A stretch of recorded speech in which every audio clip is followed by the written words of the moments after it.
Hey guys, welcome to the వర్షం vlog. అదేంటండి వర్షం వ్లాగ్ అనుకుంటున్నారా? ఏంట్రా బాబు ఈ వర్షం అసలు పొద్దున్న నుంచి స్టార్ట్ అయ్యింది, నైట్ అయినా ఆగదే. ఎంత చిరాకు వస్తుందో ఈ వర్షంలో అసలు. పొద్దున్నే ఈ వర్షం చూసి చిరాకు వచ్చేసి మా చిక్కు బాబు అయితే మంచిగా అయితే యాపిల్ తినడం స్టార్ట్ పెట్టేసిండు. ఈ వర్షంలో స్నాక్స్ తిను నాన్న అంటే నోను నేను యాపిలే తింటా, ఆమె గుడ్ బాయ్ అంటుండు. మరి మీరేమంటారో కామెంట్ చెప్పేయండి. మా చిక్కి బాబు అయితే యాపిల్ తింటా అంటే దానికి నేను మా డాడీ ఇద్దరం అయితే కాపలా కూర్చున్నాం. ఎందుకంటే ఈ వర్షానికి వాడు నడుచుకుంటా కింద పడ్డాడు అనుకోండి, మా ఇద్దరికి ఉంటుంది, మా అమ్మ మా ఇద్దరిని కొట్టేసుకుంటుంది. ఇక అందుకనేసి నేను మా డాడీ ఇద్దరం అయితే మంచిగా కాపలా కూర్చున్నాం.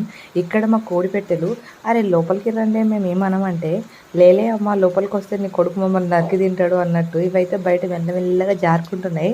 తడుస్తుంది వానలు. అట్లనే వాటికి వాన అంటే ఇష్టమేమో. డే అంతా ఇంట్లోనే కూర్చున్నా. అసలు ఎంత చిరాకు వచ్చేసిందో ఈరోజు. మా చిక్కిబాబు అయితే నెబిలైజర్ పెట్టియాల్సి ఉండే, అది ఆగిపోయింది. అండ్ మా చిన్నోనికి అయితే ఇంజెక్షన్ ఆగిపోయింది. ఇక మొత్తానికైతే మా అమ్మ మంచిగా అయితే పాలతో అయితే జున్ను చేస్తుంది. మా మమ్మీ పనిలో మా మమ్మీ ఉంటే మా చిన్నోడిని మా పెద్దోడిని ఏం చేసేసినా మీరో చూడండి. మా పెద్దోడికి అయితే ఫోన్ ఇచ్చేసి మా చిన్నోడిని అయితే పండబెట్టుకుంటా. నేనైతే ఇట్లా